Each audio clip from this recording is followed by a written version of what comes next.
जिना hospital में मैं ये फैसला देख रहा था, उसमें बाकायदा ऑनरेबल जजेस ने मेडिकल रिपोर्ट्स जितनी भी अभी तक हुई हैं उनको मंगवाया, उन्होंने उसको एवेल्युएट किया और उसके बाद उन्होंने कहा कि ऐसी अभी इतनी कोई इमरजेंसी नहीं है और जो इलाज वो हो सकता है, वो जब भी उनको पेन हुई है या कोई प्रॉब्लम हुई है तो फौरी तौर पर उनको तिब्बी सहूलियात मुहैया की गई हैं। पंजाब में एक आप लोगों के इस दौर का बनाया हुआ बड़ा ही जबरदस्त पंजाब इंस्टीट्यूट ऑफ कार्डियोलॉजी मौजूद है, जहां पे उनको ले जाया जा सकता है खुदा ना खास्ता किसी भी इमरजेंसी में। और दूसरा जो है वो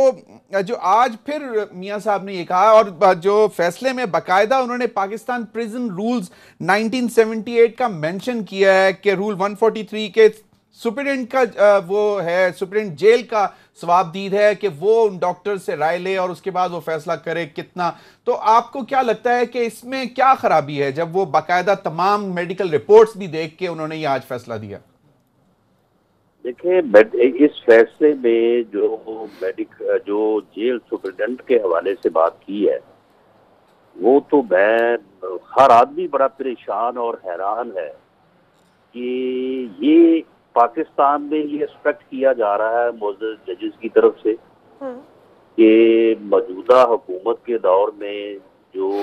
जिस तरह से वो टारगेट कर रही है मियां साहब को, जिस तरह से उसका एनिमिकल और जो है वो इंतहाई इंतकामी ज़ेन है, तो उसमें एक जेल सुप्रीडेंट जो है वो ये अपना इख्तियार जो है वो एक्सरसाइज करेगा। ये बड़ी ही यानी जो है वो हैरान कुन और यानी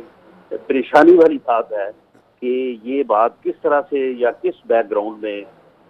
मुअज़्ज़ज़ जज साहबान ने जो है इसको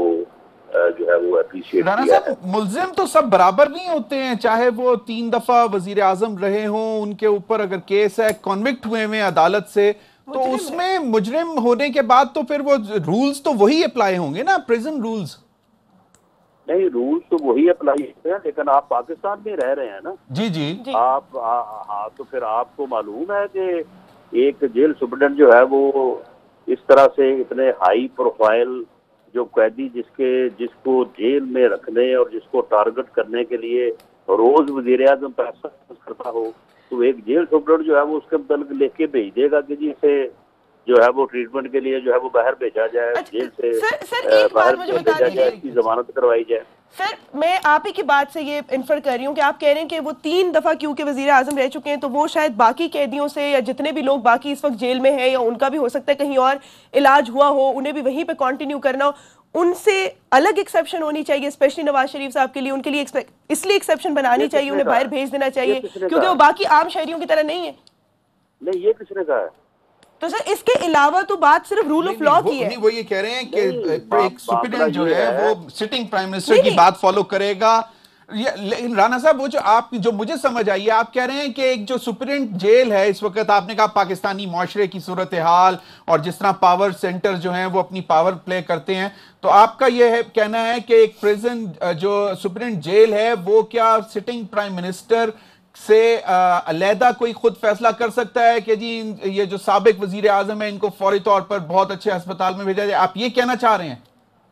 जी नहीं, वो जो फैसले से मैं समझ सका हूँ जी जी कि वो जिन रूल्स का हवाला दिया है, मैंने उस हवाले से बात की है जी। बाकी ये है कि मियां नवाज शरीफ साहब का जो प्रॉब्लम है उसके लिए स्पेशल डिस्टिंक्शन ये है कि उनकी 2 मरतबा हार्ट सर्जरी हुई है। सही। और जहां से उनकी हार्ट सर्जरी हुई है, अब अगर तीसरी मरतबा कोई उनको प्रॉब्लम हुआ है तो ये मेडिकल प्रूडेंस भी यही कहेगी, आम डॉक्टर भी यही कहेगा, आम आदमी भी यही कहेगा, मरीज की भी यही कोशिश होगी कि वो उसी जगह से अपना चेकअप करवाए। अच्छा, इसमें राना साहब जो आमतौर पे मैं देख रहा था, बहुत सारे लीगल माइंड जो हैं वो आज बात कर रहे थे, वो यही कह रहे थे कि नवाज शरीफ साहब की तबीयत डेफिनेटली आप जिस तरह कह रहे हैं उनकी तबीयत ख़राब है, 2 दफ़ा बाईपास हुआ, स्टेंटिंग भी हुई है, शुगर भी उनको है और इश्यूज़ उनके साथ हैं, टांग भी उनकी 1-2 दफ़ा बड़ी ज़्यादा सूजी थी। लोग ये कह रहे हैं कि ये पाकिस्तानी एक तबक़ाती समाज है, यहाँ पे जो बड़े लोग हैं उनका इलाज होना हो या उनके लिए अदालतें खुली होती हैं, वो जल्दी जल्दी अदालतें एंटरटेन कर लेती हैं उनको, और इसके मुकाबले में यही जुर्म किसी और ने किया वो जेल में सड़ता रहेगा, उसको कोई नहीं पूछता। वो कहते हैं कि जी इस वजह से उनको रिलीफ देने की जो है ना कोशिश की गई, जिस पे आज अदालत जो है ना वो कहते हैं कि कुछ लोगों ने कहा को बैलेंस करने की कोशिश की, पिछली दफ़ा इसी अदालत से ज़मानत भी हुई थी। तो आप ये फैक्टर भी बता दें कि कोई बैलेंस वाली भी आपको बात नज़र आती है? देखिए, ये तो फिर लोगों के कहने की बातें हैं ना। ये लोग तो फिर ये भी कहते हैं कि अगर मियां नवाज शरीफ ना हो तो ये जिन इल्जामात के ऊपर उनको सजा दी गई है, ये इल्जामात ही कोई नहीं है। आम आदमी जो है उसको तो इन इल्जामात के ऊपर जो है वो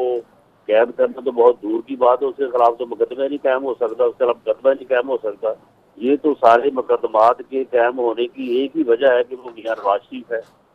वो इस मुल्क का एक जो है वो बड़ी पार्टी का सरबराह है। वो जो है वो वोट की ताकत और सिविल बारादस्ती की बात करता है। वो एक पॉपुलर सियासी लीडर है। तो ये बातें तो फिर इसी तरह से है ना, बातें तो दोनों तरफ ही हो रही है।